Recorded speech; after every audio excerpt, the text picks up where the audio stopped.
Olá a todos, eu sou o Matheus Larsan, sejam muito bem-vindos ao canal da Restauração. Hoje eu estou aqui com um grande amigo, William Ishida, para falarmos sobre a conversão do Japão, a tentativa de cristianização do Japão, sobre a cultura asiática, oriental, compará-la com a cultura ocidental, a civilização ocidental, e falarmos aí bastante sobre como São Francisco Xavier chegou no Japão, e temos uma conversa, um bate-papo sobre esse tema. Antes de passar a palavra para o meu amigo Ishida, eu peço a você que considere se inscrever no canal, ativar o sininho de notificações, deixar o seu like, comentar nesse vídeo e compartilhá-lo no WhatsApp, assim o YouTube vai entender que esse vídeo é relevante e vai mostrar para cada vez mais pessoas. Ishida, meu amigo, como é que você tá? Faça sua apresentação inicial, tudo bem? Tudo bem, graças a Deus. Muito obrigado pelo convite.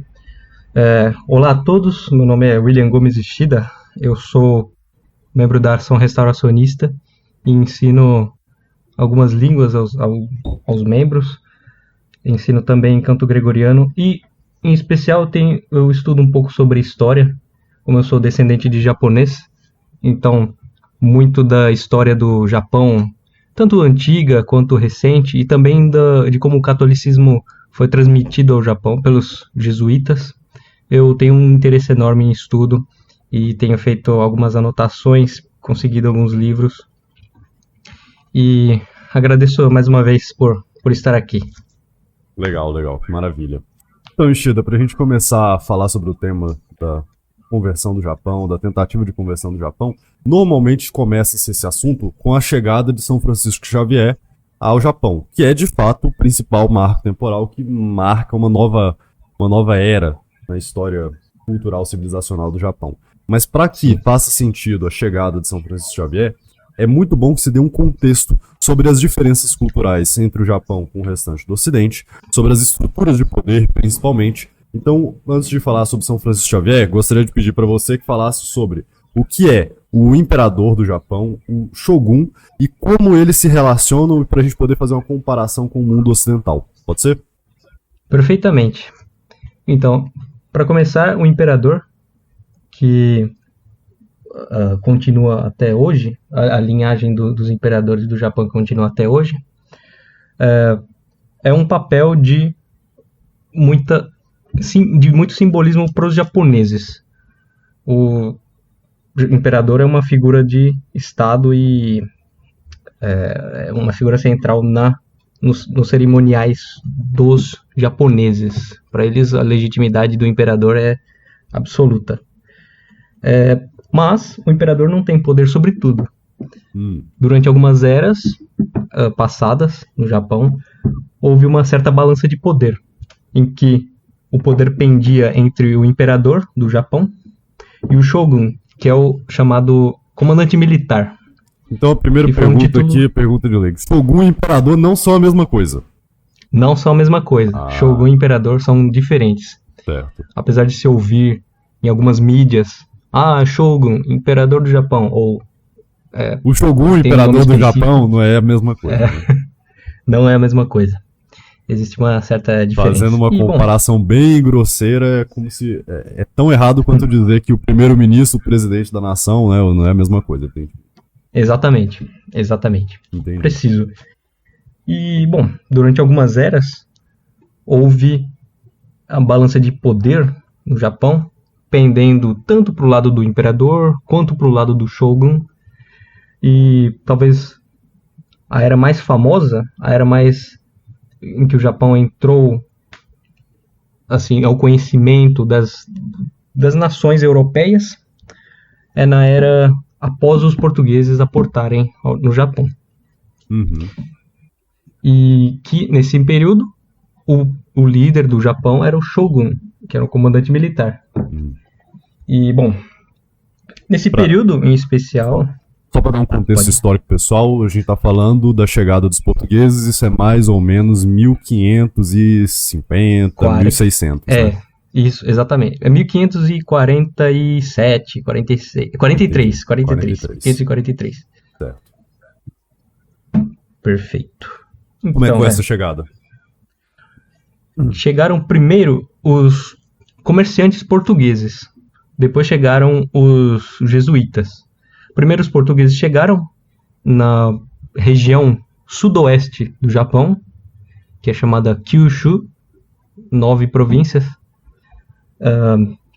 E chegou bem na parte sul, no sul mais extremo do Japão, chamado numa cidade, creio que era cidade, chamada Tanegashima, em que os mercadores portugueses entraram em contato com os governantes locais e houve uma troca significativa de mercadorias e também de algumas influências culturais. E, aliás, é por ali, por essa região, que chegaram as armas de fogo, por exemplo, e alguns utensílios portugueses, tipicamente portugueses. Enfim, aí depois, alguns anos depois desses comerciantes chegarem nessa região, chegaram os jesuítas. 6 anos depois, para ser mais preciso, em 1549, chegaram os jesuítas, liderados por São Francisco Xavier, os quais foram pedidos, o rei de Portugal pediu ao Papa para que um sacerdote acompanhasse os navios a Goa, e Xavier foi escolhido. Depois de um tempo, ouvindo das notícias do Japão, que um japonês de nome Yajiro, ou rebatizado Anjiro, entrou em contato com São Francisco Xavier, e São Francisco Xavier entrou em conhecimento das ilhas japonesas. Então, por meio de um japonês que estava no estrangeiro, estava em outras regiões fora do Japão, e entrou em contato com São Francisco, então São Francisco passou a saber da existência do Japão. E, inclusive, esse Anjiro foi o intérprete de japonês dos portugueses. Guardem esse nome é importante. Anjiro ou Yajiro. Yajiro. Isso. São muito semelhantes foneticamente em japonês e no batismo que ele teve, Anjiro. Mas, bom, chegaram nessa região do sudoeste do Japão e começaram a perguntar sobre o governo local. Quem é o imperador, quem é o governante dessas terras? Quem é o governante dessas terras? Então, não apenas entrou em contato com os jesuítas, não apenas entraram em contato com os governantes locais, como também ficaram sabendo do imperador. Só que, de primeira, São Francisco não entendeu que existia essa balança de poder, que o imperador não necessariamente era a figura central de governo daquela região. Então, ele foi, depois de um certo tempo, visitar a capital, Kyoto, em que ficava a residência do imperador. Mas encontrou lá uma construção velha, mal cuidada, e não entendeu direito como que um governante desse calibre, ou o imperador, vivia naquelas condições. Então, posteriormente, soube do Shogun, que é o comandante militar, que à época, na época que ele chegou, ainda era os comandantes, os Shogun Ashikaga. Esse é o sobrenome, Ashikaga. E que depois se tornou Oda, Nobunaga Oda. Creio que esse é um nome bem conhecido pro pessoal aí da restauração. Bem conhecido, bem conhecido. Bom, no final das contas, o que aconteceu é que eles chegaram numa época em que havia grande guerra, uma guerra para suceder o shogunato anterior, o shogunato dos Ashikaga, ou seja, queriam derrubar os Ashikaga para se tornar eles mesmos os shogun. E havia essa disputa entre várias regiões, vários clãs, vários daimyos. Daimyo é o comandante local, o lord feudal, e queriam derrubar o shogun para instaurar-se a si mesmos como shoguns. Então o que estava vendo era uma guerra entre shogunatos, não de... Ok. na verdade, uma guerra entre famílias, para Entre que famílias. assumissem o shogunato. O shogunato é um cargo, assim, especial, e eles queriam, eles mesmos, essas famílias, elas mesmas queriam o próprio cargo de shogun, que é o comandante, é como se fosse um comandante supremo das forças militares, que comandava, digamos, tinham as tropas do próprio clã, existiam as tropas leais do próprio clã e os, digamos, alistados regionais. Quando havia uma guerra, havia essas tropas baixas, que são os alistados, né? As tropas... esqueci o termo em português, mas em japonês se chama Ashigaru. Em inglês existe um termo também, foot soldier. Foot soldier. É como se fosse um soldado recém-alistado, entende? Que não tem treinamento profissional. Enfim, aí existiam essa casta, esse alistamento de soldados baixos e soldados do clã, que eram mais especializados na luta. E, bom, essa era é chamada de Era dos Estados em Guerra. Em japonês, Sengoku Jidai. A Era dos Estados que, né, estão em guerra. E muito por uma instabilidade e uma desconfiança em cima do Shogun, então chegaram nesse momento em que os Oda conseguiram derrubar os Ashikaga. Sim. E daí os Oda permitiram que os jesuítas pregassem por aí. Permitiu que deram essa licença para pregarem por aí, pelas províncias do Japão. E onde foi mais forte a pregação foi na região de Kyushu, na região sudoeste do Japão. Ou seja, lá na região de hoje é Nagasaki, houve a fundação de vários portos portugueses, algumas outras nações não, mas outros reinos vieram e fundaram portos também, como os espanhóis, que aliás meio que se fundiram os domínios dos portos portugueses e espanhóis depois da União Ibérica. Então, meio que no Oriente era considerada uma coisa só, podemos dizer assim. Sim. Enfim. E depois da pregação, enfrentaram, claro, muita oposição dos líderes religiosos locais, do Shinbudismo, que é a fusão do Shinto, que é a religião pagã do Japão, com o budismo. Nessa época era muito evidente que as duas religiões eram bem entrelaçadas, não existia uma separação clara. E, bom, esses líderes locais, a princípio, com o intérprete Yajiro Angelo, dando um termo errado por acidente, eles interpretaram que os jesuítas eram apenas missionários budistas de outros lugares do mundo. Então não deram muito. Uma pequena confusão, né? Uma pequena exatamente. confusão com consequências catastróficas. Exato. Por conta de um termo mal utilizado. Colocado. Exatamente. E, bom, São Francisco Xavier percebeu que havia uma certa indiferença, porque o povo local, se ele é um missionário budista, entre aspas, então não há nada de novo que precisamos ouvir aqui.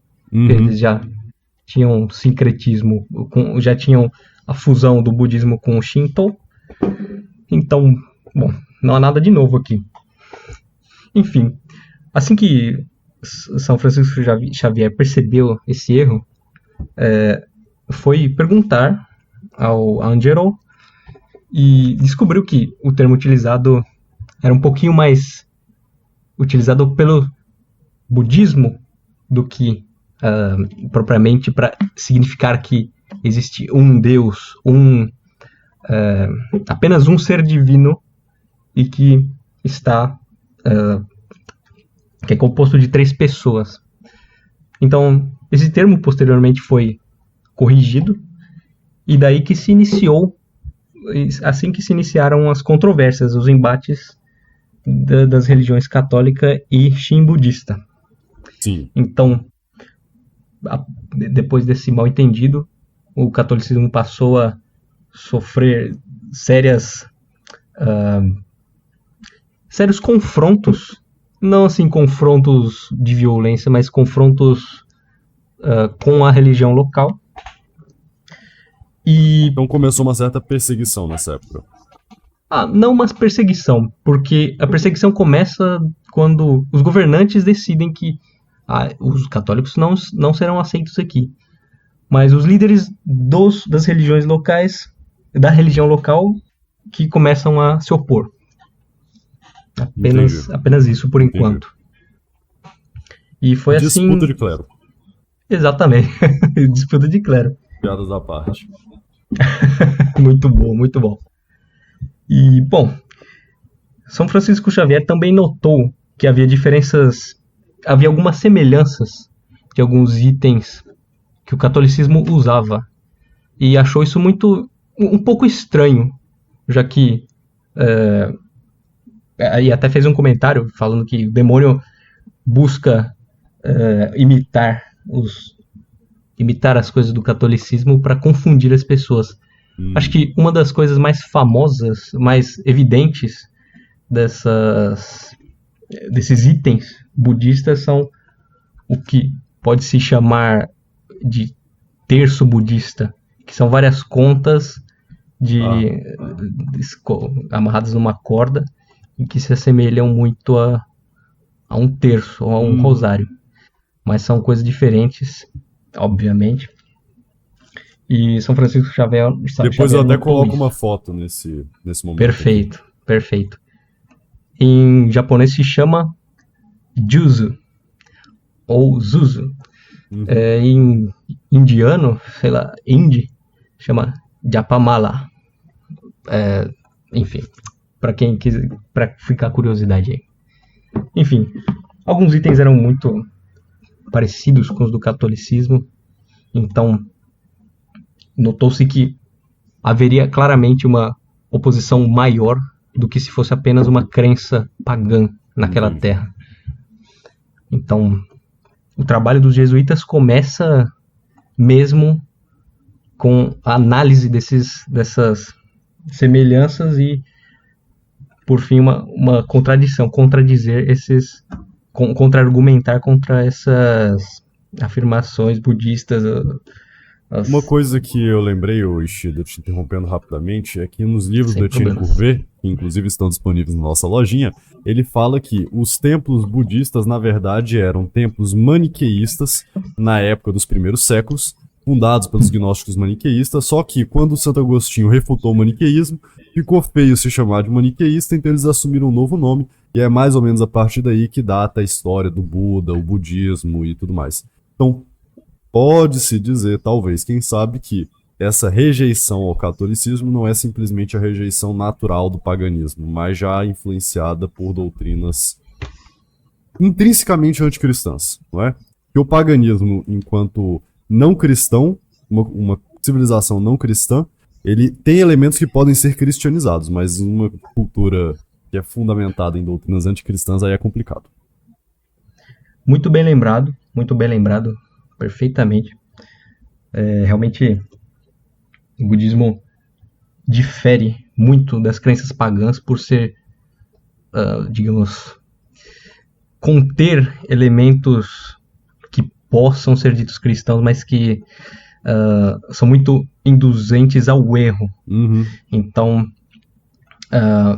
o que eles pregam como virtudes são coisas um pouco distorcidas, entende? Sim. Enfim.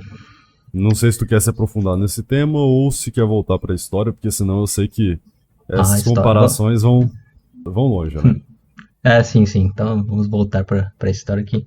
Eu também não conheço muito sobre o budismo em si, eu conheço Sim. por cima, mas voltemos então a essa história. Não, beleza. Certo. Enfim, após sofrer essa represália dos líderes religiosos locais, então os jesuítas se aprofundaram na retórica budista, na retórica da religião Shin budista e publicaram livros. Aliás, um dos jesuítas que mais contribuiu para a publicação de livros, gramáticas, dicionários em japonês nessa época, foi o italiano, mais especificamente napolitano, porque ele era do reino de Nápoles, nasceu no reino de Nápoles. Itália não era uma coisa que existia como se entende hoje, né? Sim, exatamente. Eram reinos dispersos, não era exatamente um país unido, isso aqui é Itália, isso não, eram territórios locais que se identificavam como, conforme o tempo foi passando, desenvolvendo as suas culturas. Família, suas culturas próprias, particulares, etc. Perfeitamente. E esse napolitano é o Alessandro Valignano. Escreve-se Valignano, mas pronuncia-se Valignano. E ele foi um grande jesuíta que trouxe a imprensa de tipos ao Japão. Então, para imprimir alguns livros que precisava, principalmente já que ele era defensor do uso da língua japonesa na conversão e na apologia ao catolicismo, então ele trouxe a imprensa de tipos ao Japão e foi responsável por imprimir livros junto com os jesuítas, escrever livros sobre gramática japonesa, e tanto que daí surge primeiro sistema de transliteração, ou seja, de passar da escrita japonesa para a escrita latina, para a letra latina. Legal. Foram os responsáveis, os jesuítas. Enfim, tendo trazido esse meio de propagar mais ainda o catolicismo, eles foram escrevendo livros em japonês, inclusive escreveram o catecismo em japonês, se eu não me engano. E, bom, além de dicionários, por alguns... aí que São Francisco Xavier aprendeu milagrosamente a língua japonesa dentro de um mês, alguma coisa assim, né? Que é um feito heróico, imagina. Sim, exatamente. Já que, poxa, hoje em dia já é difícil aprender. Imagina naquela época quando era um pouquinho mais complicada a gramática. Sem Duolingo, sem chat GPT. Duolingo lá era convivendo ali no meio, não tem jeito. Enfim, realmente um dos feitos heróicos foi esse de ter aprendido a língua japonesa em um tempo impressionante, em um tempo inacreditável, e a partir disso pregar na língua japonesa para os povos que os jesuítas defendiam tanto. Enfim, nessa época era muito... Na Ásia havia alguns locais específicos, por exemplo, o Porto de Goa, na Índia, ou a cidade de Macau, a Porto de Macau, onde se conhece hoje como a China, que eram centros tanto do comércio português, havia até hoje grande influência da arquitetura portuguesa, como também diversas igrejas lá. Então, não existe apenas nação e igreja, as duas coisas, a civilização e a religião andam lado a lado. Sim. Principalmente no caso dos ibéricos, o que se diz como portugueses e espanhóis. Então, bom, observa-se isso. Não é possível ter uma religião infértil, né? Uma religião que não dê frutos práticos na realidade, ou seja, uma religião que fica somente no campo da retórica, da palavra, não é uma religião verdadeira, evidentemente. Se isso não se concretiza em uma mudança civilizacional, cultural, uma elevação, tá errado. Tem alguma coisa errada. Exato. Ide e pregai a toda criatura. Exatamente. já dizia no Evangelho. E, bom, apesar... e nessa época também surgiu na Europa uma nova potência, que seriam chamados de Países Baixos.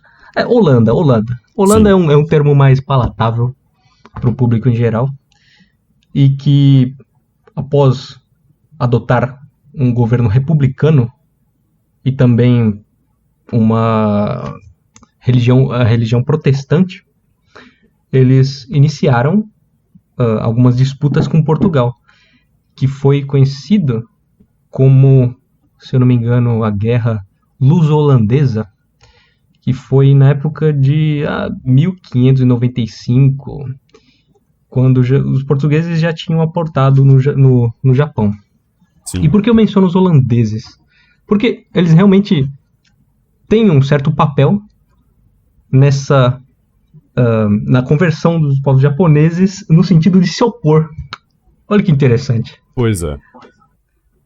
Interessante observar que os protestantes, mesmo se dizendo cristãos, se opõem ao proselitismo, se opõem à conversão dos povos.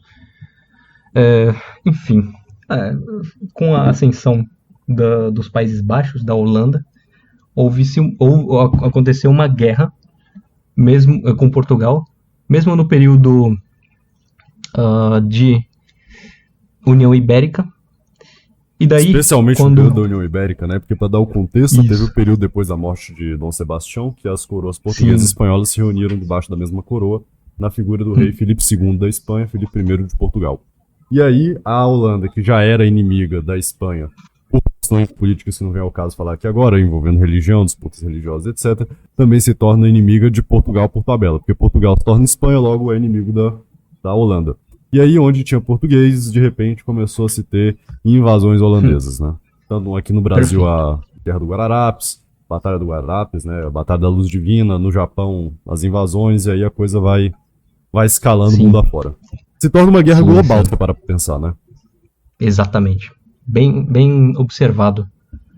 Já que envolviam batalhas e disputas tanto nas Américas quanto na Europa, já que uma parte da Europa era governada pela Espanha, né, dos Habsburgo, Uhum. e na Ásia e na África. Tanto que após os tratados após o fim da guerra entre os portugueses e os holandeses, os dois saíram perdendo e os dois saíram ganhando. Isso eu vou detalhar mais pra frente. Mas, bom, o ponto central é que nessa época em que estava no auge do que se chama, por um dos autores que eu consultei, de século cristão no Japão, surgiu a Holanda contestando e competindo tanto com o comércio do Japão, dos portugueses, desculpe, quanto pelos territórios. Então, para prejudicar os portugueses, os holandeses faziam de tudo. E nessa época de conversão, digamos, desde 1549 até 1614, que foi a época em que houve a expulsão de muitos fiéis católicos, houve então, assim, o grande papel dos jesuítas na parte de conversão e de trocas culturais, por exemplo, arma de fogo, que, como eu já citei, alguns elementos, por exemplo, da língua portuguesa, que permanecem até hoje na língua japonesa, como algumas palavras, não muito na gramática, mas no vocabulário. Palavras como pão, né, obviamente pão, Olha aí. permanecem até hoje como legado português. Hoje em dia é mais inglês, né? O pessoal do Japão pegou muito emprestado palavras do inglês, mas enfim. Emprestado, né? Foi forçado lá, é melhor. A gente vai chegar lá no final do episódio aqui sobre a secularização. Enfim, e muitos dos jesuítas perceberam que por si próprios, eles sendo estrangeiros, não conseguiam converter tão eficientemente. Tudo bem, assim, havia um número muito grande de convertidos que, segundo um autor aqui que eu consultei, John Dowgill, em 60 anos, a partir de 1549, converteram por volta de mais de 300 mil japoneses. Mais de 300 mil. É muita coisa. Isso, na época do século XVI, meu Deus, muita gente. Muita gente. Percentualmente, então, nem se fala. Uhum, com certeza. E, bom, uma coisa que esse autor, que eu acho engraçado que esse autor comenta, é que ele elogia a santidade e humildade de São Francisco Xavier. Mal sabia ele que a santidade, a maioria, todos os santos são assim, são humildes, têm as virtudes dadas por Deus e realmente se dedicam a uma vida do evangelho. Sim. Mas, bom, é engraçado que os autores seculares vejam dessa forma. Olha, é uma pessoa admirável, assim.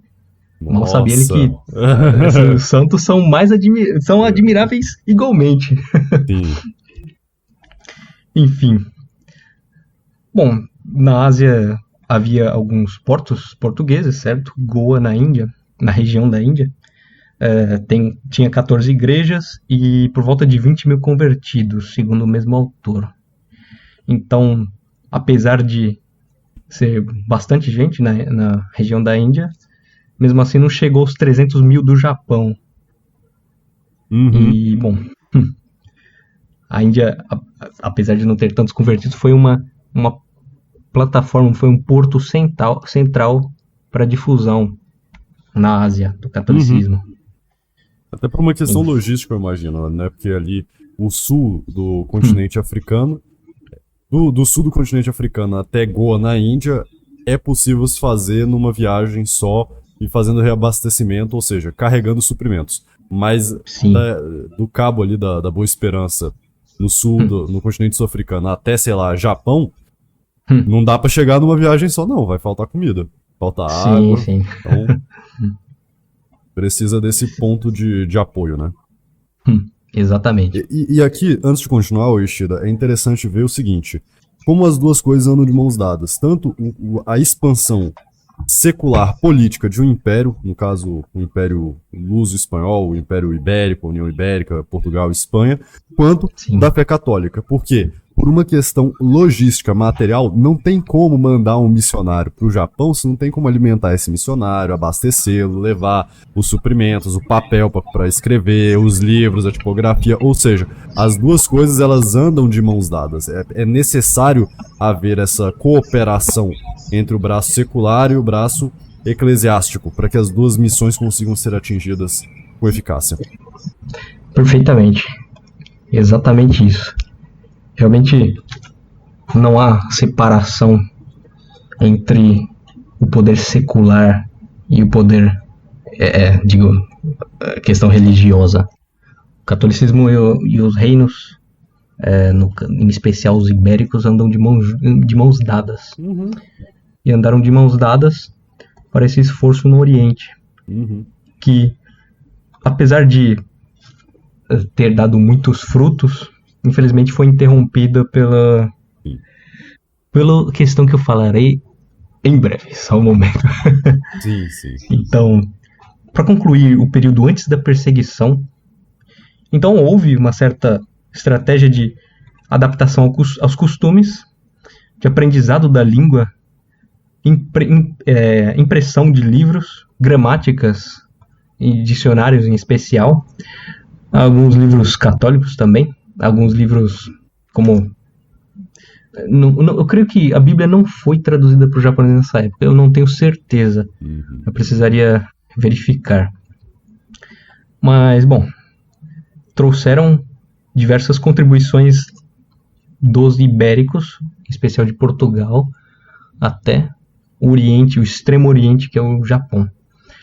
Isso, à época, era um feito impressionante, já que viagem hoje se dá por garantida, sabe? Compra uma passagem aí, viaja aí por, sei lá, 2, 3 dias de avião e consegue ficar numa pousada, um hotel, ou sei lá onde.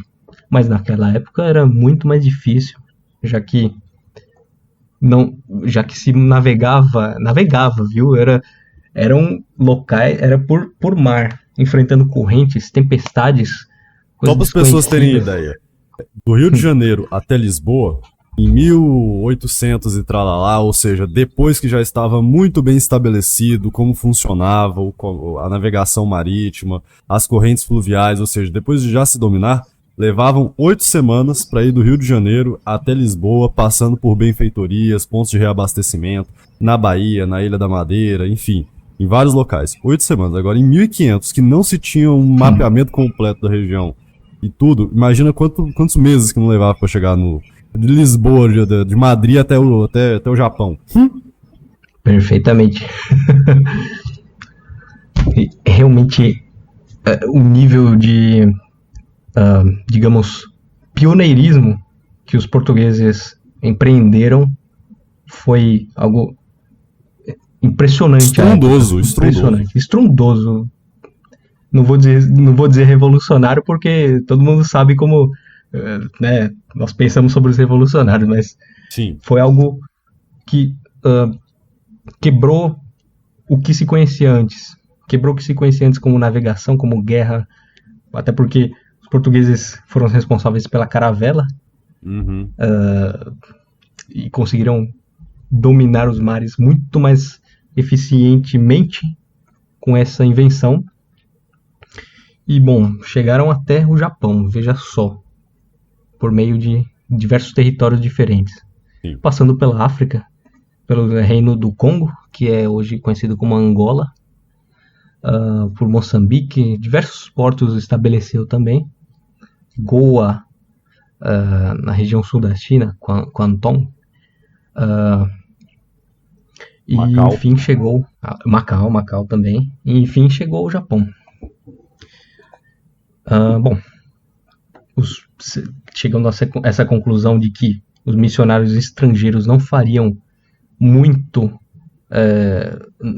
trabalho de conversão tão bom quanto se fosse um missionário japonês mesmo. Então ordenaram a partir daí alguns missionários japoneses. Ordenaram japoneses? Nativos. Sim. Olha só. E, bom,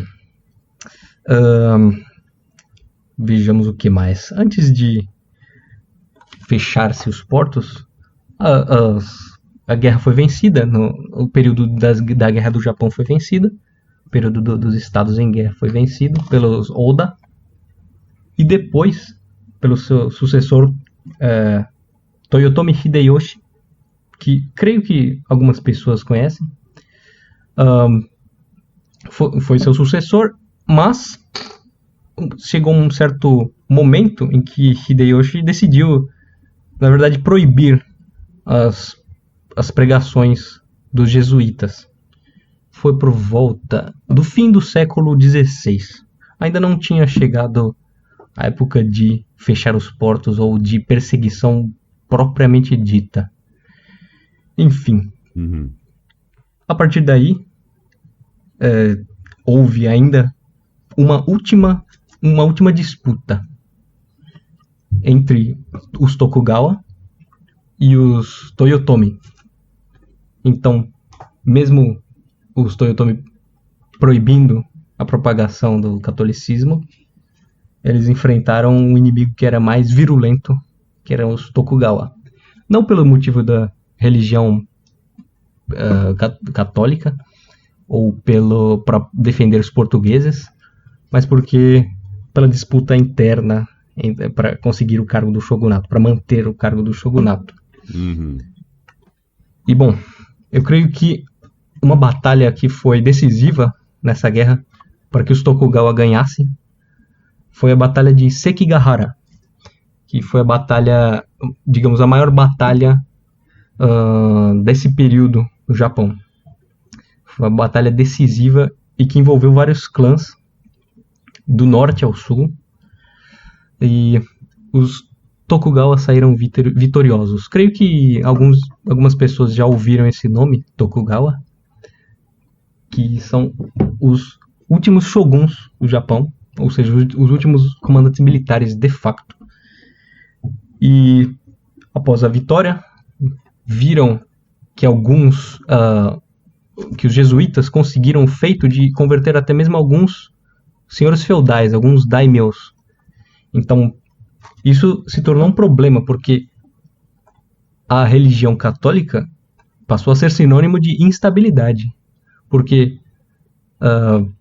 houve embates locais entre o shinbudismo e o catolicismo, e aquilo poderia escalar para uma medida maior, segundo o que eles pensavam. E aqui então, um comentário, Shida, não totalmente sem razão, tá? Eu espero que não seja... Não deveria ser polêmico o que eu vou dizer, mas talvez até seja. Mas é uma questão bem simples. Se o poder está fundamentado num direito religioso, então, se trocar a religião que fundamenta o poder, você vai alterar toda a estrutura de poder. Então, nesse sentido, sim, o catolicismo, de fato, traria instabilidades para o Japão, se o imperador não se convertesse, ou mesmo que se convertesse. Que geraria uma oposição com os poderes já estabelecidos. Aqui eu falo do clero shintoísta, budista, que já estava no Japão. Assim como com a fragmentação religiosa do Brasil, há uma instabilidade política evidente, né? Uma instabilidade política muito grande. Então, quando se muda a religião de um povo, se altera o poder de um povo. Isso são coisas naturais. E se o povo perde a religião, muda-se o poder da mesma forma. Então, a religião é o que fundamenta o poder, sem sombra de dúvidas. Sem sombra de dúvidas. Então, eu quis falar isso aqui só para não perder esse momento, para mostrar que, sim, o catolicismo ele gera efeitos sociais claríssimos. Perfeitamente.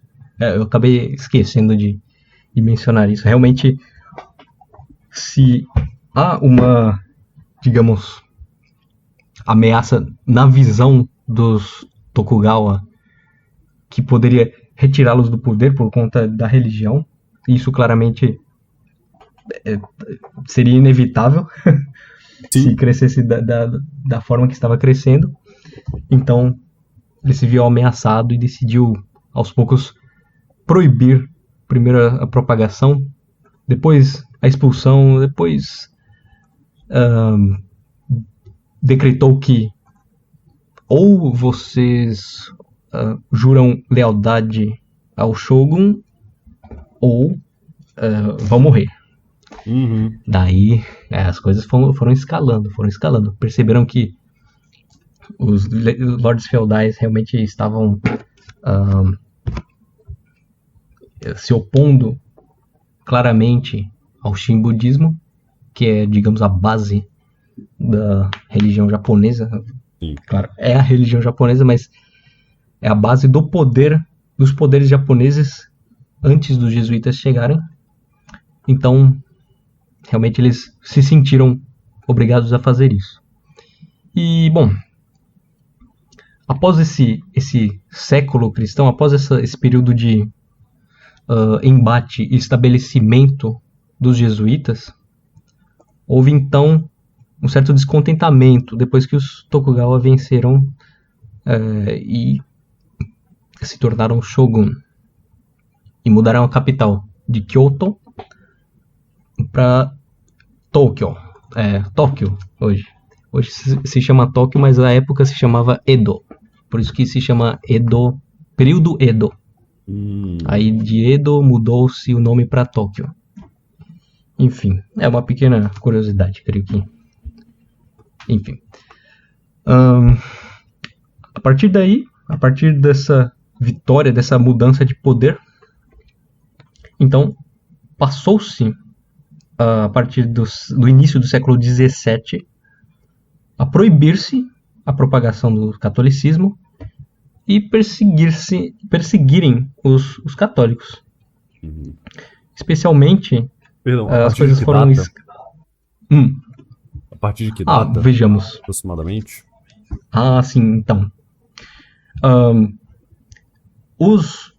A partir de 1612, os subordinados dos Tokugawa foram obrigados a renunciar ao cristianismo.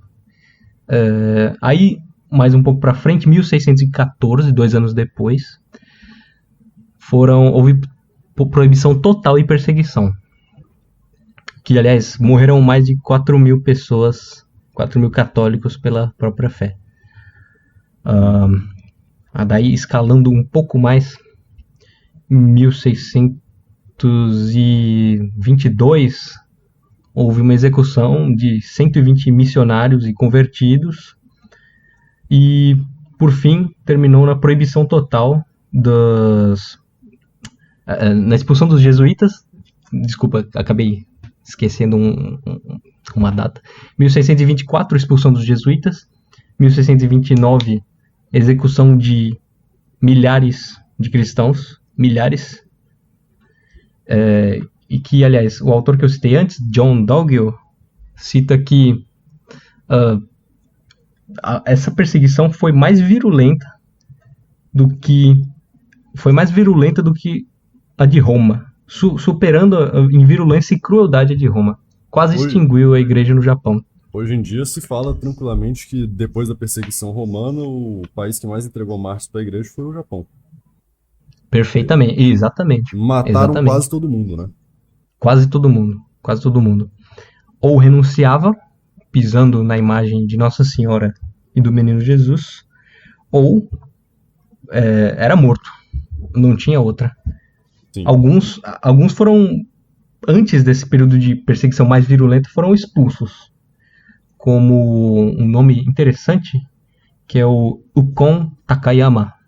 Creio que talvez algumas pessoas conheçam, que era um samurai japonês e católico. Ele nasceu dentro da família católica convertida de japoneses. E lutou também nessa grande batalha de 1600, de Sekigahara. Mas perdeu e foi expulso do Japão junto com alguns samurais leais. E que, aliás, por curiosidade, eu vou contar uma curiosidade aqui. A Espanha das Filipinas, o governo da Filipina espanhola, então ofereceu a esses samurais uma cruzada, uma ajuda militar para derrubar o Shogun e instaurar o Kon Takayama como Shogun e ajudar a converter o Japão. Mas eles se recusaram. Seria interessante e até moralmente correto de aceitarem, mas aconteceu isso. Aproveitando essa curiosidade, essas histórias alternativas do período ali da União Ibérica e suas relações políticas nos reinados asiáticos são muito interessantes. O Filipe II, quer dizer, eu acho que foi o Filipe II, mas com certeza um rei espanhol, ele tinha os planos de invadir a China. Já escutou falar sobre isso? Cara, é um negócio assim interessantíssimo. Eles analisando que o povo tinha muita gente, só que nem todos eles eram militarizados, e aí eles estimaram que com uma certa quantidade de homens eles conseguiriam invadir a China. Então existiram planos nesse sentido. Uma pena que nenhum deles se concretizou, mas muito interessante. Realmente. Aliás, uma pequena curiosidade sobre o governo da China, que vale a pena abrir um parênteses aqui. Eu espero que me seja concedida essa... Com certeza, estamos aqui para conversar. Perfeito. Então, eu queria comentar sobre o mandato celestial, o mandato do céu. Legal. Que seria uns sinais que são usados desde a China antiga para que, se jogue para fora um governante ou uma dinastia. Isso aconteceu, aliás, que engraçado e irônico, com a própria dinastia que propôs isso. Então, segundo o mandato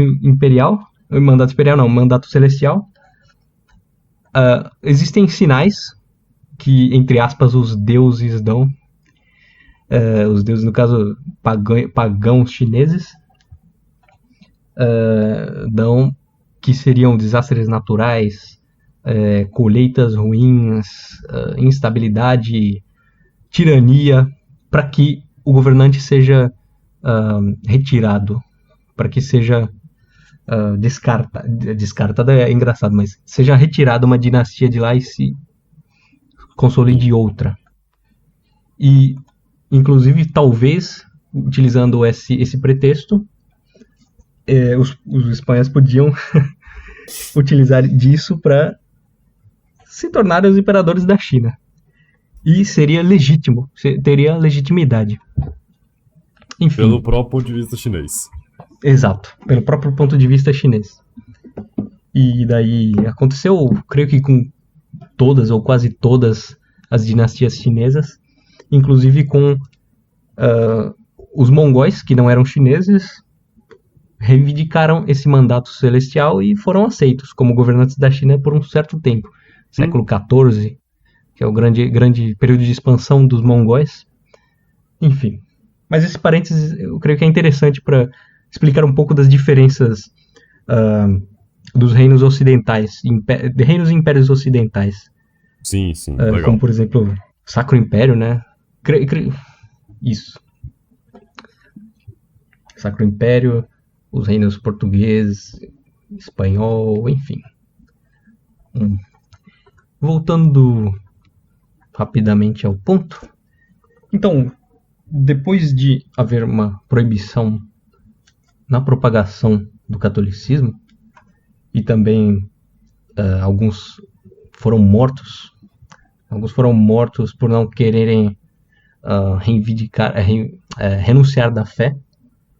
Então, a essa época, surgiram muitos mártires, inclusive, eu creio que existe uma foto famosa chamada 120 Mártires. É um painel enorme que está em uma das cidades de Kyushu, da região do sudoeste do Japão, e que representa esse martírio, tanto de japoneses quanto de jesuítas. É uma que aparece muitas pessoas crucificadas e... Sim, creio que sim. Creio que é esse mesmo. Sim. E, bom... Bem conhecido, eu posso colocar na tela aqui também. Perfeitamente. E nessa época, o São Francisco Xavier já tinha morrido. Tinha morrido em 1552. Então, uns 70, 80 anos antes, ele tinha morrido na China, na cidade de Shanchuan. Ele morreu na China. Isso. Entendi. E, aliás, esse nome Shanchuan é uma adaptação chinesa para fonética de São João. Shanchuan. Parece até piada falando assim, mas que parece. É. Mas é uma adaptação fonética. Olha aí. Shanchuan. E posteriormente foi levado a Goa, onde o seu corpo serve como relíquia. Fica lá e de vez em quando retiram do alto de onde está para ocorrerem os cultos modernistas ali. Infelizmente, triste. Infelizmente. Enfim, daí avançando um pouquinho o tempo, já que São Francisco Xavier foi uma figura central, é necessário realmente entrar em detalhes sobre onde ele morreu, onde o corpo dele se encontra, enfim. Absolutamente, um dos grandes santos missionários da igreja, tá? Provavelmente tenha sido o santo que mais percorreu distâncias ao longo da sua vida. Não sei se tem alguém que bate, porque alguém sair da Espanha, Índia inteirinha, e parar no Japão, morrer na China, são muitos quilômetros, muitos quilômetros. É a distância grande. Exatamente, exato. E, bom, claro que ele é missionário das missões no Oriente, e muitas igrejas são nomeadas em homenagem a ele. E, bom, o legado que ele manteve, que ele construiu e passou aos seus sucessores jesuítas, manteve-se até a perseguição, em que muitos foram mortos, alguns foram expulsos, outros ainda não atingidos pela perseguição, organizaram-se depois do fechamento dos portos do Japão, que é 1635. Então, aliás, os holandeses contribuíram muito para denúncia e ajudaram na perseguição dos católicos, denunciando ao shogun. Então, os holandeses, assim, E não dizem querendo as ser más línguas que proselitistas. esses mercadores holandeses não eram tão holandeses assim. Entendo. Entendo o que você quer dizer. E, bom, os holandeses fizeram de, perdoe-me o termo, mas crocodilagem para cima dos portugueses e resolveram, não só portugueses, os jesuítas em geral, e denunciando ajudaram na perseguição. E, bom... Pescar no aquário dos outros é fácil, né? Muito bom. E no ano seguinte, de 1635, os holandeses foram restritos a uma certa ilha, mas continuaram mantendo relações comerciais com o Japão. Foram os únicos de fora. Então, na proibição dos portos do Japão, os japoneses não podiam sair da região do Japão. E os que saíssem não podiam voltar. Então era um período de isolação, que foi quebrado 200 anos depois, mas isso já eu entro em detalhes. Sim. Enfim. E 2 anos depois da proibição, do fechamento dos portos, 2 anos depois do fechamento dos portos, surge uma liderança na região de Nagasaki, que é conhecido hoje como Amakusa Shirou. No caso, o primeiro nome dele é Shirou, e o sobrenome Amakusa. Shirou Amakusa. E que liderou a revolta de Shimabara, em que dois castelos se revoltaram contra o poder do Shogun e resolveram resistir às investidas militares do mesmo, dos líderes, tanto do Daimyo quanto posteriormente do Shogun, em que acabaram perdendo.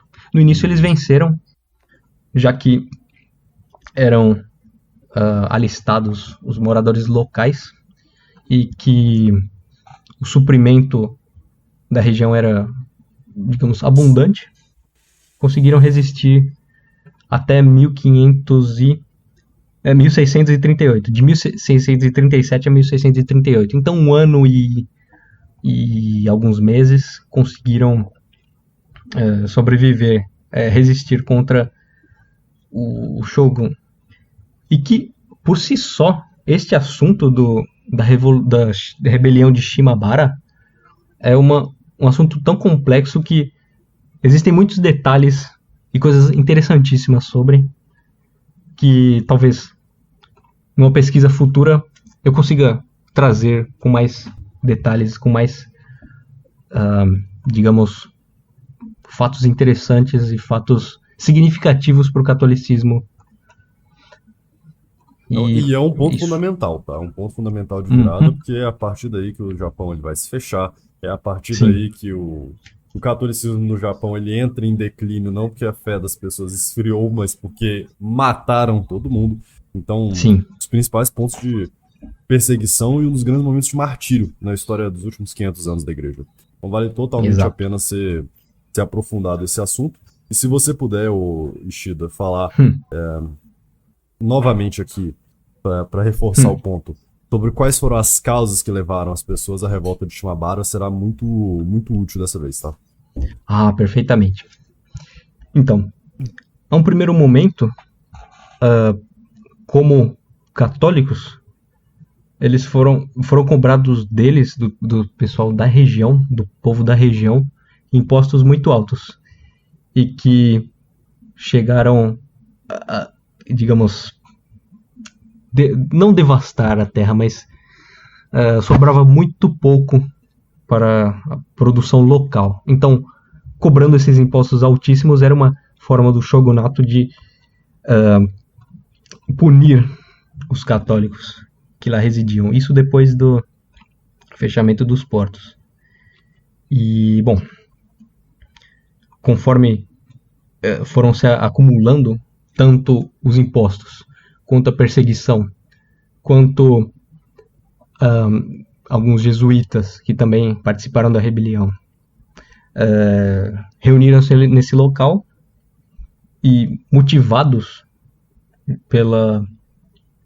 não só pela verdadeira fé, já que esse é o ponto central da revolta de Shimabara, mas também por assim, Eu gostaria apenas de notar aqui que há um paralelo, uma coincidência muito coincidosa, como eu gosto de falar, interessante entre muitas revoltas católicas, né? Porque você veja, nas guerras guaraníticas, quem estava por trás? Os jesuítas. Na Revolução Cristera, os jesuítas. Shimabara, os jesuítas. Ou seja, há uma certa constante na história da igreja, muito interessante de se observar.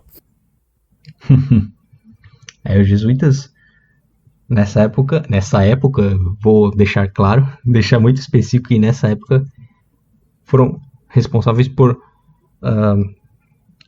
trazer realmente um movimento não apenas religioso, mas civil católico, de movimentar o povo, a força civil, por meio de escolas, por meio de livros, por meio de instituições que foram construídas pelos jesuítas. E claro, nenhuma dessas instituições se desliga da religião. Nenhuma dessas instituições se separa da religião. Então, não se pode entender a religião como algo externo a essas instituições que os jesuítas fundaram e aprofundaram e, bom, as futuras revoltas que eles conduziram também. Sem dúvidas, sem dúvidas. E, bom, muito nessa revolta de Shimabara foi inicialmente foram vitórias pequenas, já que conseguiam resistir ao cerco, só que o conflito foi escalando, então o Shogun precisou intervir, precisou pedir para alguns líderes feudais mais poderosos que interferissem naquele local. Então foram totalmente cercados. Então, assim, como não são pessoas infinitas, a força militar dali era composta de camponeses, né? Não eram muito bem treinados. Então acabaram sendo mortos ou em batalha ou posteriormente decapitados, massacrados com o fim dessa rebelião. E estima-se, eu tenho até alguns dados aqui, vejamos, estimativa de mortos nessa rebelião foram por volta de 30 mil pessoas mortas, por aí. Então, logo após essa revolta, os que se renderam foram mortos. Não tinha discussão, acabou. Passou a faquinha e foi embora. Massacre. Massacre e fundou um período de violência mais extrema contra o cristianismo. Aí acabou, eles perseguiram mesmo e daí surgiram. Agora eu vou falar sobre o período pós-revolta, que encerra o século cristão, chamado século cristão. Em que os que foram perseguidos, alguns renunciaram à fé, só que em privado continuaram cultuando Nossa Senhora e Menino Jesus, só que com um detalhe, misturando a religião pagã do Shinto. Aí é complicado. Em específico, muito, muito complicado. Imagina isso. Não, eu vou renunciar à fé porque é cômodo, mas assim, acho que não tem mal nenhum em misturar as crenças aí dos japoneses. Isso já foi feito no budismo, então eu vou fazer isso mesmo. Assim pensaram os Kakure Kirishitan, os cristãos escondidos. Escondido. Kakure significa esconder-se. Então, eles passaram a cultuar uma forma corrompida de Jesus Cristo.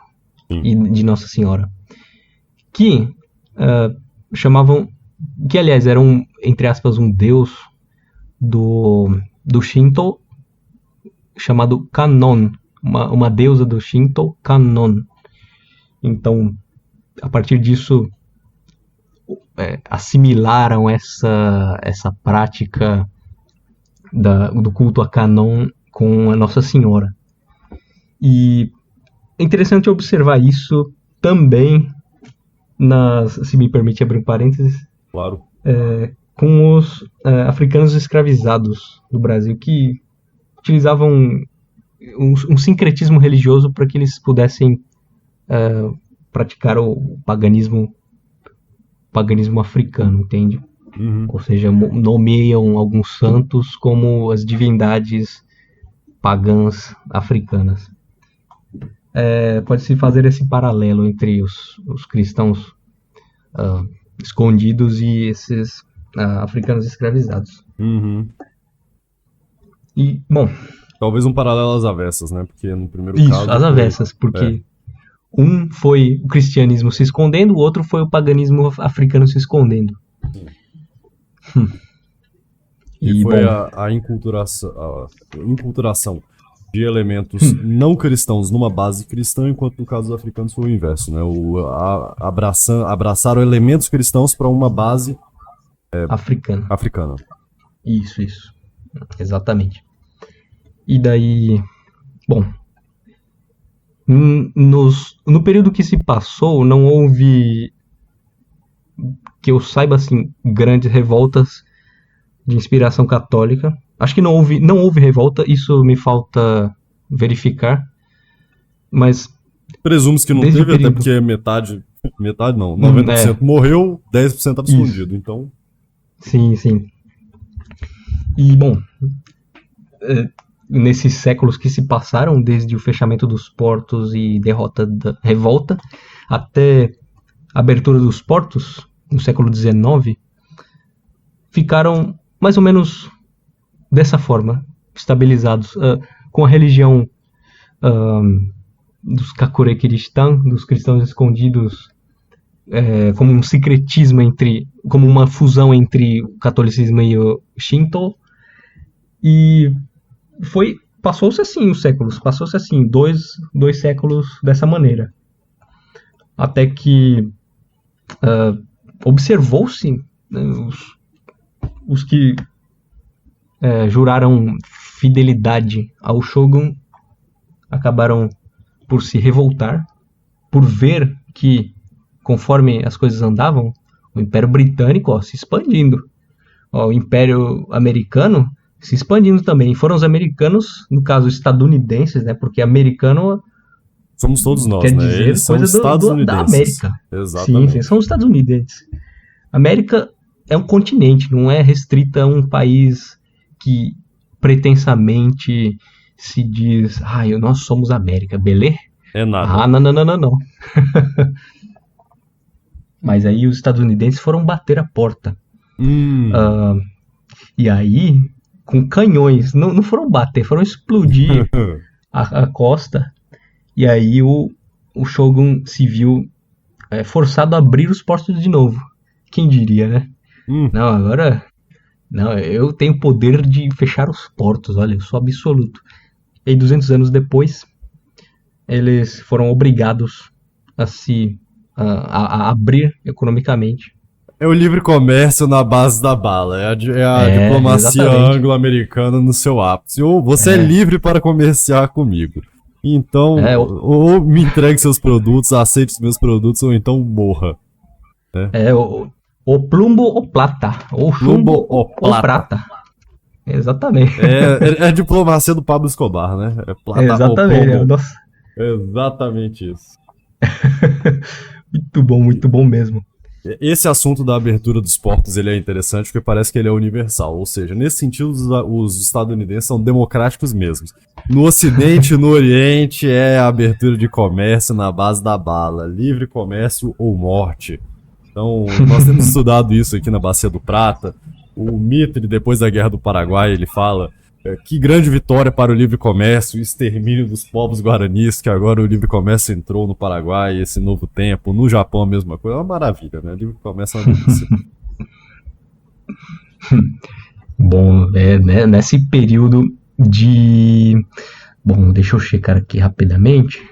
1853, no meio do século XIX, chegaram os navios a vapor na costa do Japão e atirando, um atrás do outro. Aí os Tokugawa não viram outra saída, tinha que abrir os portos.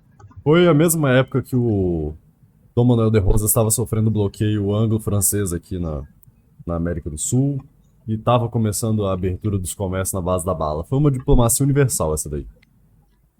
Interessante, hein? Interessante. Bem lembrado. A Guerra do Ópio não foi muito depois disso também. Eu diria que foi em Sim, 1870, 1880, sem consultar a data. Uhum. A partir daí, democracia para todo mundo, bora. Aí o Japão foi uma dessas vítimas. E bom, abrindo-se os portos, viram que aqueles barquinhos movidos a, sei lá, remo dos japoneses não eram páreo para as máquinas a vapor dos estadunidenses e de outros impérios europeus. Claro, o estadunidense não é europeu, mas eles meio que se inseriram nessa esfera de poder. E então houve uma instabilidade a favor de precisamos urgentemente nos elevar. Os japoneses pensaram dessa forma, precisamos nos elevar. E aqui eu só estou dando contexto para depois complementar com como os católicos japoneses são parte dessa história. Eles não são agentes dessa história, mas depois disso passa-se, depois desses eventos passa-se a ocorrer coisas importantes depois da abertura dos portos. Bom, e realmente quando abriu-se os portos, alguns representantes, algumas famílias, alguns lordes feudais perceberam que não ia dar certo permanecer daquela maneira por muito tempo. Senão eles seriam colonizados como qualquer outro país da Ásia. Que nem a China seria repartida entre os impérios europeus e não restaria muito dali. Então começou uma corrida contra o tempo. E a instabilidade que surgiu foi com relação a precisamos retirar o Shogun daí imediatamente, porque ele não quer modernizar. Ele não quer... ele não vai fazer nada e vamos ser massacrados. Uhum. Então, alguns líderes, Satsuma e, digamos... esqueci, me desculpe. Uhum. Esqueci os nomes. Mas ficou conhecido como União Sachodo.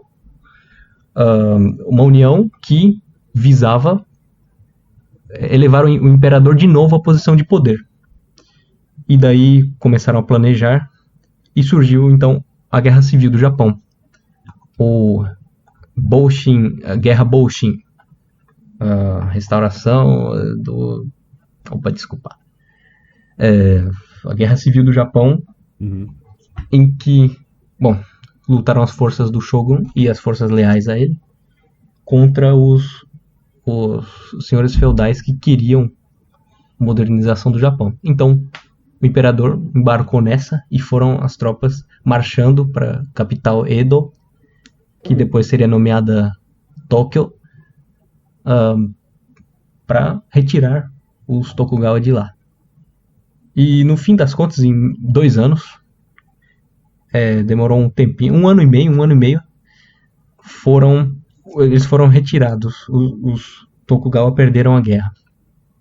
Depois de um tempo de shogunato, o shogunato foi abolido completamente. Então, tanto os senhores feudais quanto o shogun foram títulos cancelados, foram abolidos. Então não existe mais shogun Hoje em dia existe o imperador, que hoje nominalmente é uma figura de Estado, uma figura simbólica para ritos shintoístas, mas com relação à religião, é interessante que ele fez algumas coisas, o imperador que subiu ao trono, que é o imperador Meiji. Imperador Meiji. Famosa, bem falada essa dinastia. Ah, perfeito. Esse imperador foi responsável pela ocidentalização. Creio que o termo ocidentalização seja autoexplicativo. Abraçaram instituições ocidentais, ou seja, coisas como parlamento, como a tecnologia ocidental, claro, uma das coisas mais importantes que abraçaram, literatura, ou seja, eles precisavam de um povo letrado para conseguir erigir uma nação. Então foram feitos esforços muito significativos nesse sentido. Agora, com relação à religião, existe um ponto a se tratar, já que, de início, quando os portos foram abertos, os católicos os católicos entre aspas, né, porque eles já tinham misturado a crença com as crenças shin-budistas, eles surgiram e começaram a pregar não, mas cultuar abertamente. Então, o imperador não gostou nada disso e, a princípio, começou a proibir. Mas depois voltou atrás e deixou livremente cultuarem ao Nosso Senhor. E uma coisa curiosa, que depois da abertura dos portos, houve uma certa retomada de relações com Roma. Ou seja, o papado e os Kirishitan, os Kakure Kirishitan, os cristãos escondidos, entraram em contato com o papado novamente. Só que, assim, metade deles decidiu se unir novamente a Roma. Ou seja, criou-se uma tradição de sobrevivência no Japão feudal e abandonaram simplesmente essas figuras pagãs do Shin-budismo. Aí outra metade decidiu que não, essa é a fé dos nossos antepassados, vamos passar para frente e vocês que se virem. Nós vamos ficar aqui cultuando essa figura aí misturada. E que, bom, estimam-se que em 1854, depois de 7 gerações continuando a passar a religião, estima-se que... deixa eu ver aqui, vou consultar rapidamente, me desculpe. Sim, pode fazer a consulta aí. Por volta de 100 mil pessoas eram Kirishitan. Então... 100 mil católicos escondidos. Isso. Uhum. Exatamente. E principalmente na região sudoeste de Kyushu. Então, uma quantidade significativa. Bom, apesar de tudo o que sofreram, conseguiram sobreviver.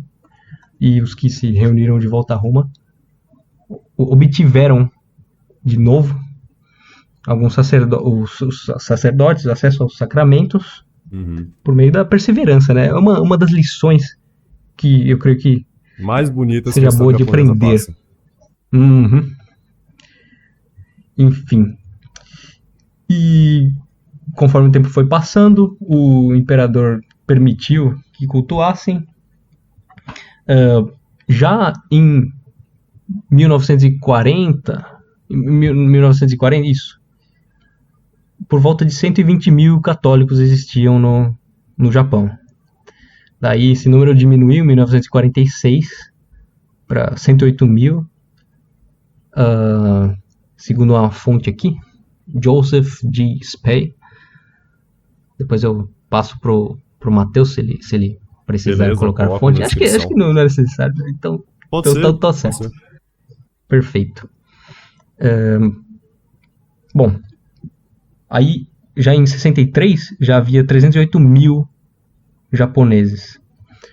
Bom, já na época de 1963, que é mais ou menos a época que esse livro foi escrito, então eu consultei algumas fontes um pouquinho antigas.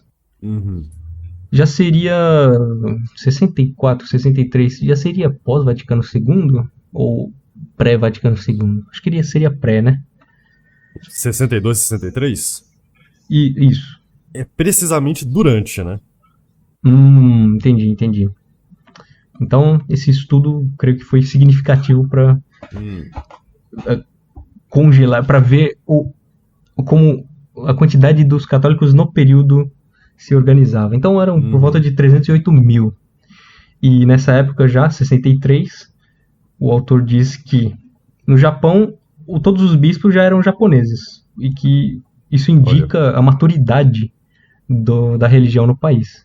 Sim. Assim como muitos dos seus associados imediatos eram japoneses.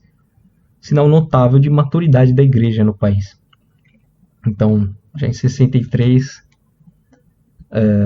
ainda havia uma certa força que conseguiu alcançar o que era antes, 300 mil, por volta de 300 mil pessoas. Então, bom,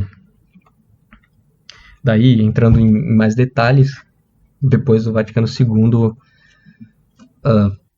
mudou-se a maneira, né, com um novo zordo, a maneira de rezar-se a missa, e foi introduzido o vernáculo. Mas o Japão, já como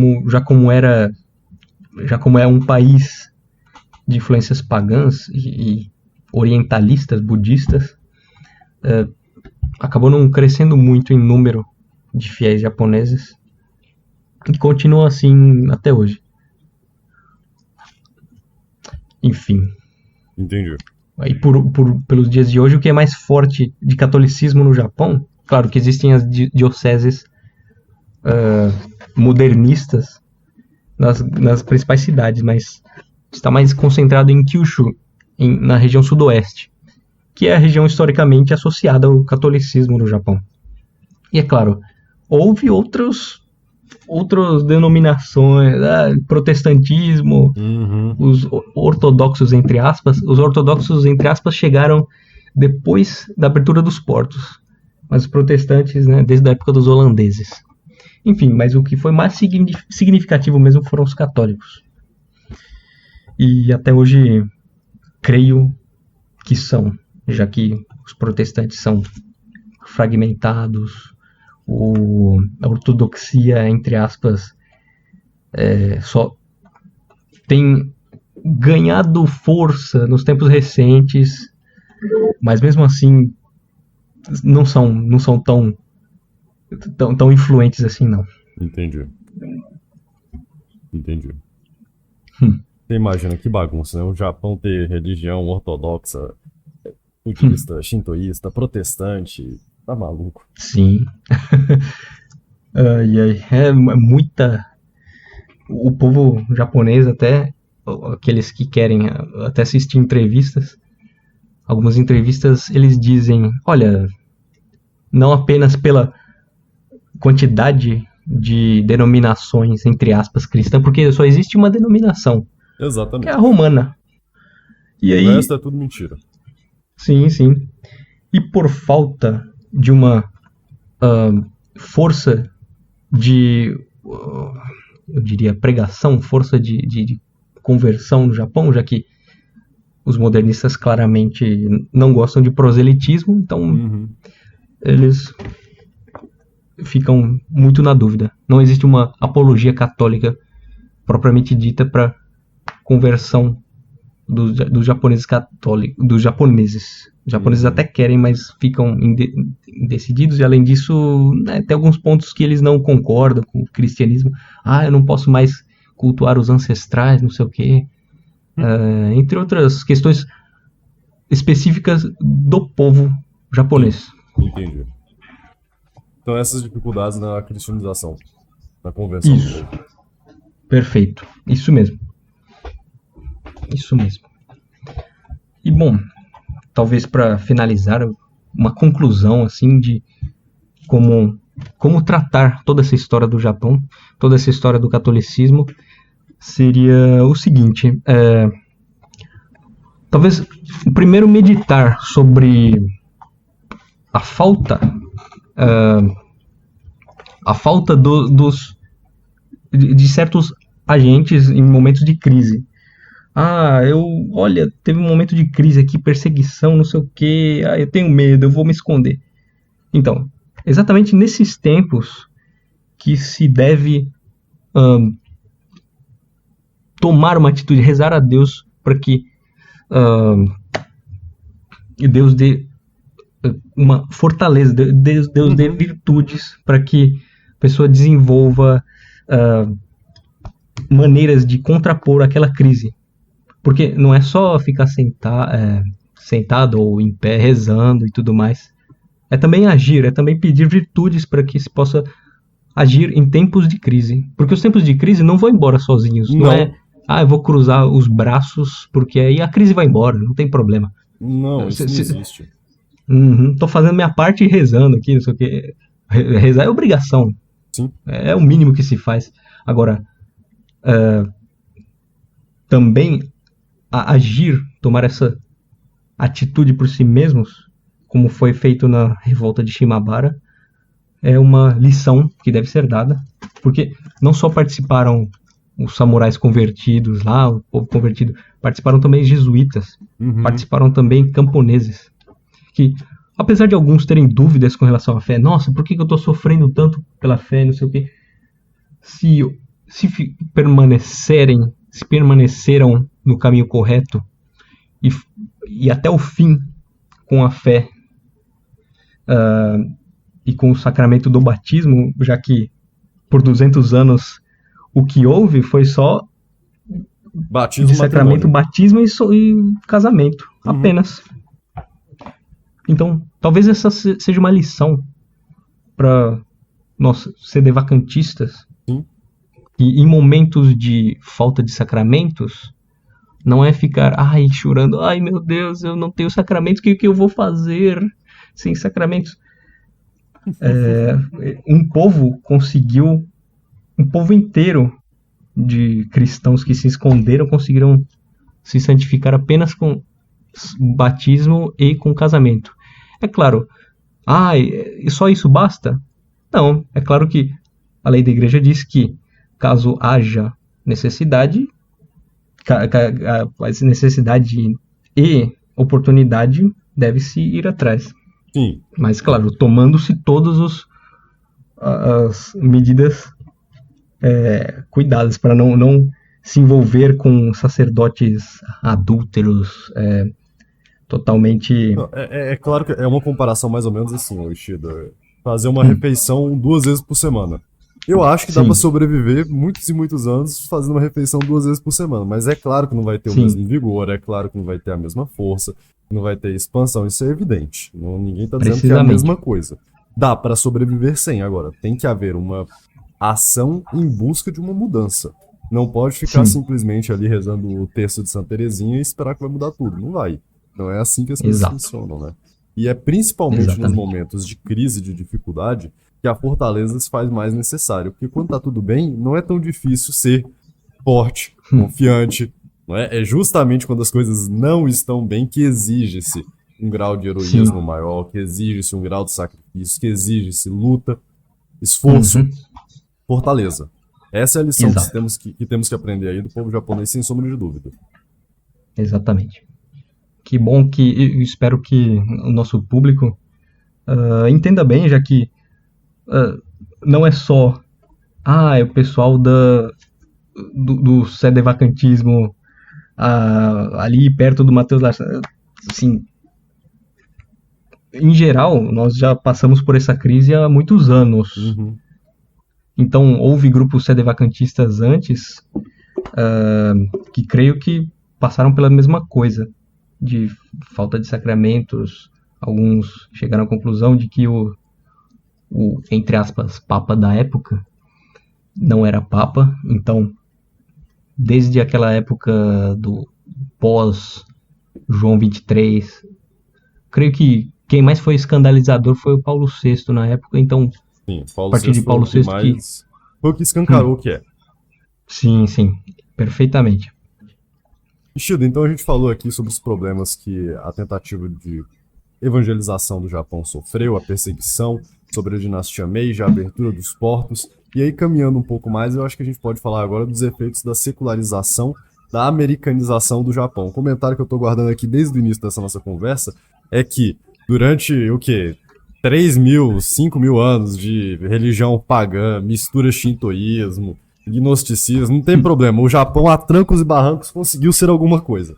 Mas em 60 anos de americanismo e secularização, acabou tudo, já era, já foi dinamitado, destruído completamente. Infelizmente, a situação do Japão atual hoje é terrível.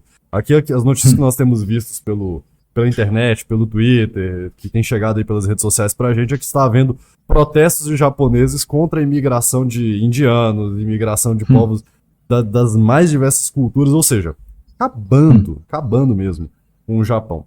Então, 70 anos de secularização foi pior do que todas as falsas religiões que o Japão teve, né? Precisamente. Há muitos protestos, geralmente de pessoas que viveram o pós-guerra, ou filhos dessas pessoas que viveram o pós-guerra do Japão, se lembrando do Japão que estava em crescimento, que conseguiu se equiparar novamente às nações europeias em questão de economia, questão de tecnologia, e eles olham isso com muita nostalgia. Só que as consequências disso estão vindo agora. Estão vindo agora porque nem tudo... crescimento econômico, legal, eu tenho dinheirinho aqui, eu vou pagar comidinhas e vou pagar... Não é bem assim. Uhum. Agora os efeitos estão vindo. Os efeitos estão vindo com a baixa da taxa de natalidade, com a consequente imigração de outros povos. Talvez os mais criticados assim são chineses, indianos e talvez assim menor grau filipinos, indonésios, enfim. Ora, se não são as consequências das suas próprias atitudes, não é? Exato. Quem diria que não ter filho e se desviar das tradições antigas poderia acabar com um país, uma civilização, uma cultura, né? Quem poderia prever? Pois é, perfeitamente. A tradição dos japoneses funcionava para os japoneses. Então, quando eles abraçaram no pós-guerra as instituições estadunidenses, alguns aspectos da cultura japonesa se foram. Vou dar um exemplo. Houve muitas palavras em inglês que substituíram palavras japonesas. Então, coisas como... Eu falo isso porque me foi passado oralmente que, por exemplo, a palavra banheiro em japonês, do japonês da minha avó, era benjo, ou lugar conveniente, traduzindo mais ou menos assim. Entendi.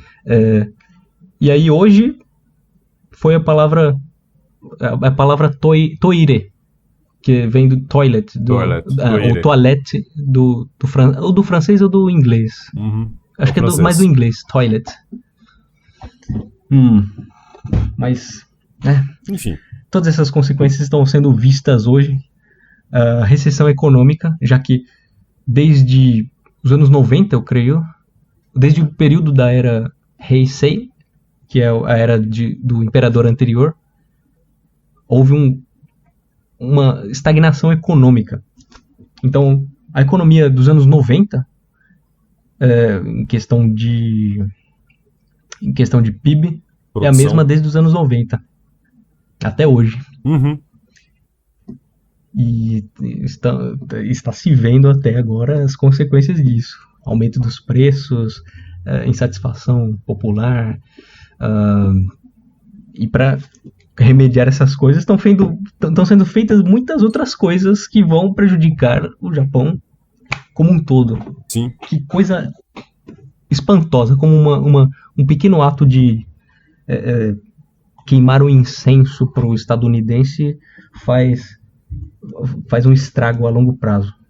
Eu acho que, de certo modo, dá até pra dizer que o Japão moderno ele é uma sucursal, não uma filial do governo americano, mas do Fed em alguma medida, sabe? Porque o Banco Central do Japão, com aquela política de crédito negativo durante anos e anos, essa é uma loucura, uma aberração absoluta. Uma emissão de moeda incrível, um disparado de preço nos últimos 70 anos, assim, em questão de casa. As pessoas, já vi alguns documentários sobre o Japão, uma coisa assustadora. A pessoa mora ali num apartamento de, sei lá, 70, que pros padrões brasileiros já é médio para pequeno, e a pessoa acha que mora numa mansão. Uma coisa assim, medonha. Uma pequena curiosidade é que a casa... os apartamentos aqui são chamados mansion, que são apartamentos chamados de mansão. Então, pelo amor de Deus. Sim. Talvez por essa cultura essa tradição já antiga de obediência total aos seus superiores e tudo mais, quando chega um padrão ocidental americano, não é nem propriamente ocidental, já é um padrão da perversão ocidental, mas americanizado, esse padrão inglês de dominação, meu amigo, aí acaba tudo. Em 70 anos destruiu tudo. Sim. Destruiu isso completamente. Tudo que o Japão cultivou, assim, questão de tradições orgânicas passadas de pai para filho, principalmente observadas no formato... Por exemplo, empresas adotaram a cultura das empresas americanas. Assim, não exatamente ao pé da letra, mas o que existia de empresa, questão de legado passado do pai para o filho, ainda existe um pouco, mas no geral, as empresas aqui, os salarymen, os sarariman, são como se fossem escravos, né? As pessoas ficam até altas horas trabalhando e acabam dedicando suas vidas a algo que vai beneficiar a quem? A eles mesmos? Não. Ou a família deles? Também não. Em questão de dinheiro, talvez, mas a empresa que sai ganhando. É o sistema financeiro que sai ganhando. É muito pior que ser escravo. É isso mesmo. É muito pior que ser escravo. É muito pior que ser escravo. E o legado, quando esse assalariado olha para trás, infelizmente, bom, eu não posso dizer por mim mesmo, mas imagino que eles não sintam muito orgulho do que fizeram, dedicaram tanto tempo, tanto esforço para uma empresa que, bom, para no final ver o país dele ser invadido por indiano. Tem entregue por indiano. Ou seja, isso acabou. Realmente não dá. É complicado. Ô Ishida, e fala um pouco também sobre a influência cultural, que eu acho que esse seria um tema interessante de abordar, a influência cultural dos Estados Unidos no pós-guerra. Então, como mudou, como a indústria do cinema, a indústria da arte, da literatura, da cultura de modo geral, influenciou essa cultura moderna japonesa? Então, muito das coisas... Eu sei, me falta estudar um pouco no pós-guerra em si. Mas eu sei um pouco mais das coisas dos dias de hoje, dos últimos 20, 30 anos, dos anos 90 pra cá. É que, assim, compara a música, por exemplo, é um copia e cola do pop dos Estados Unidos. O pop, né? Tu dança aí, um cantor lá central. Essa coisa K-pop aí que não é nada mais, sei lá, que uma Shakira ou, sei lá, essas... Não tenho exato. No caso, K-pop é da Coreia, porque o K de K é Coreia, mas aí é chamado J-pop, porque é do Japão. Mas é bem parecido, é um negócio copia e cola. E, nossa, ocorreu uma mudança substancial, dá para você observar. Música, escrita, por exemplo, a escrita tradicional, assim dizendo, ainda permanece, mas foi suplantado por histórias em quadrinhos, não necessariamente algo americano, mas talvez tenha muita influência americanizado, né? Americanizado, influência dos quadrinhos de super-heróis, quadrinhos que ficaram muito famosos nos anos 40, 50. Enfim, muitas das coisas foram importadas e não tem exatamente uma identidade própria japonesa. Então, diluiu-se muito a partir dessa importação da cultura americana, Entendi. da cultura estadunidense. Música, língua, escrita, talvez até alguns produtos, né? Refrigerante, tem de monte aqui. Uhum. Refrigerante, fast food. Fast food talvez não seja tão popular, mas tem uma certa popularidade entre as pessoas mais jovens. Porque quando se trabalha muito, você precisa de tempo para comer. E quanto tempo precisa para comer? O mais rápido possível para continuar trabalhando. Fast food. Fast food então vira uma opção viável. Sim. Apesar de ser destrutivo, tanto para o corpo, né, quanto para cultura em si, de sentar na mesa, comer. Porque os japoneses têm uma certa cerimônia para comer. Uhum. Agradecer pela comida, itadakimasu, né, quando se fala. E até depois de comer. Então, Isso quando aqui se acelera essas coisas... Só para comentar, para te dar o contexto base para você falar sobre essa questão do japonês, nós aqui estamos passando por essa experiência de aprendermos a subsistir mais do campo, do trabalho mesmo, manual da terra, a nossa relação com a comida ela vai mudando totalmente. Quando nós matamos aqui um dos nossos animais, uma codorna, e a gente vai comer, por exemplo, é totalmente diferente, porque você sabe o trabalho que foi criar aquele animal, você tem certas memórias, aquele animal que fez assim, que foi assado, e como os problemas que foram surgindo, e há um senso de pertencimento aqui dentro da casa, eu posso falar, muito maior, porque você sabe de onde vem exatamente o teu alimento, você sabe que a água não nasce na torneira, você sabe que o animal que carne não nasce no supermercado, você tem uma ligação com a terra, e o modo de comer, o modo de preparo vai influenciar, tudo isso é uma certa cerimônia, sabe, porque não é só tirar do congelador, botar no prato, comer. É matar, é limpar, é como você vai preparar, e você não vai fazer isso sozinho, você vai fazer isso com outras pessoas. Então tem toda essa ligação. Eu imagino que tradicionalmente o Japão também tem essas características de como se sentar, de como se portar, quais alimentos você vai comer primeiro, de que modo que vai ser preparado. E aí quando chega o fast food, acaba uma cultura tradicional bimilenar. Sim, tanto que, assim, um pequeno comentário, que no Japão feudal, o valor de um feudo era dado pela quantidade de sacas de arroz que conseguia produzir. Então alguns feudos conseguiam, sei lá quantas sacas de arroz. Muito bom. Então, o elemento central, novamente fazendo essa distinção entre economia e finanças, não é o dinheiro que eu tenho ou a quantidade de dinheiro que se paga por tal coisa.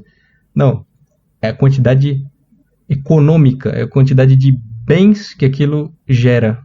No caso, no exemplo do feudo japonês, de sacas de arroz. E entre outros exemplos, né, que há por aí, pelo mundo afora. Sim. Entendi. Legal. Então, Shida, dessa nossa conversa, acho que a gente pode fazer algumas recapitulações já a respeito de algumas coisas que foram ditas, faladas. Eu vou falando aqui, quando quiser, por favor, pega a palavra, tá?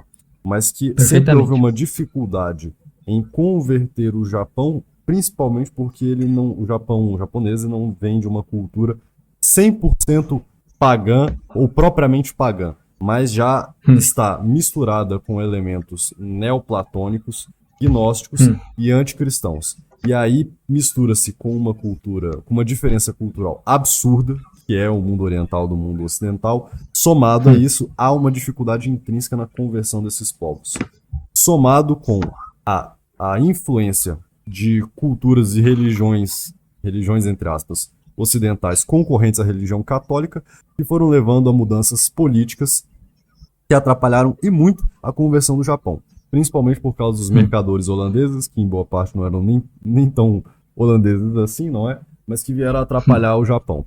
E aí uma lição que a gente pode tirar sobre os católicos japoneses é a sua grande fortaleza, não é? Tanto de se manterem firmes na fé durante perseguição, durante um período de repressão muito intenso, quanto também de lutarem para defender a sua fé. E que mesmo com 450, 400 e tralalá anos de perseguição, não foi tão ruim quanto os últimos 60, 70 anos de laicização, secularização, que essa aí realmente foi o prego no caixão para enterrar a cultura japonesa. Tem algumas boas lições a se tirar sobre essa questão do Japão como um todo.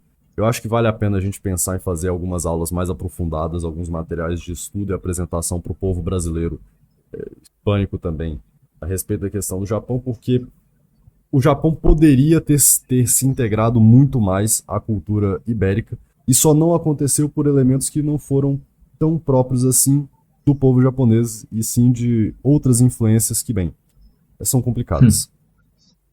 Sim, sim, perfeitamente. Muito bem colocado.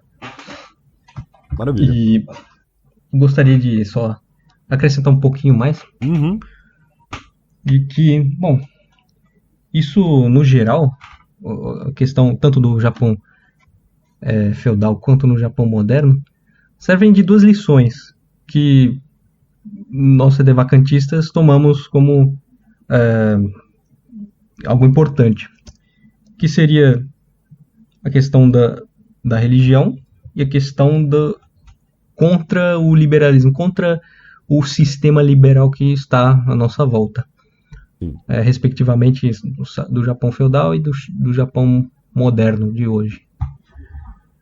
Enfim, enquanto poucos japoneses conseguiam se manter com a fé, apesar de todas as contradições não,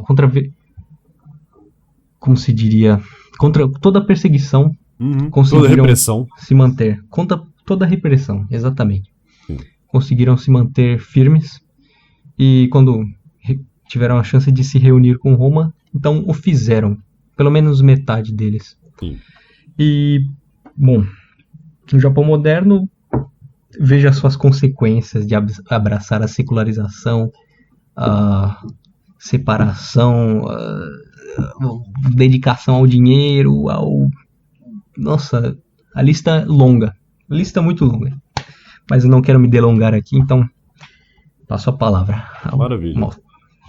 Eu acho que foi um bom tema para a gente começar a abordar esse assunto, porque uma dificuldade que nós estamos tendo aqui na ação restauracionista nos últimos tempos é que nós não podemos simplesmente apresentar as interpretações do fato, porque as pessoas simplesmente não conhecem o fato. Tem que haver toda uma apresentação dos fatos para que depois se possa tirar as interpretações do fato. Só que apresentar os fatos às vezes é complicado porque são coisas tão fora do nosso horizonte de consciência presente, que a gente tem que ir abordando aos poucos. Primeiro fazemos uma conversa, uma apresentação muito geral, muito introdutória, para que as pessoas pelo menos conheçam assim, sabe? Que existem esses problemas e essas coisas aconteceram e saibam que, olha, é algo importante que um dia pode ser melhor aprofundado, melhor estudado. Aos poucos a gente vai mudando esse panorama, esse paradigma aqui no Brasil.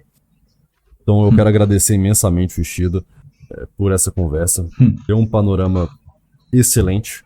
Agora, todo mundo aqui já pode dizer que tem noções históricas do que mais ou menos aconteceu de 1500 até 2000, até os anos atuais presentes na história do Japão. Ter esse contexto, essa noção histórica de datas, de acontecimentos importantes, é o mínimo necessário para começar a fomentar esse interesse nas pessoas. Então eu quero agradecer aqui enormemente ao Ishida pela apresentação de hoje. Espero que a gente possa ter mais conversas desse tipo, sobre o Japão, sobre outros tópicos que venham a achar interessante.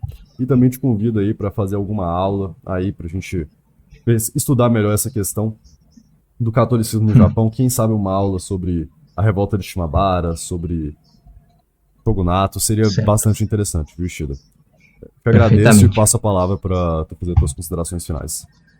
Bom, eu agradeço imensamente por me dar essa oportunidade de expor talvez um dos maiores exemplos cristãos que eu creio que deva ser seguido, que são os cristãos do Japão, depois da perseguição dos Tokugawa.